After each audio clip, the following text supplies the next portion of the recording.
really pretty knives. The way they were packaged, it was horrible. Just a crushed, plain Jane white box. And if these had been packaged in a really neat presentation box, I mean, it would just really highlight, you know, maybe a quality knife. There's nothing on them, nothing that indicates if they were forged, but they really are pretty, and tell they have some weight to them. I don't have a steak today, but I'm going to try to one-handed slice of bread here.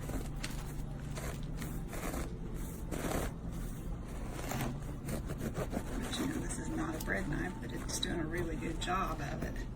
So they are sharp, that's for sure. Anyway, really nice, just pretty. Look at that.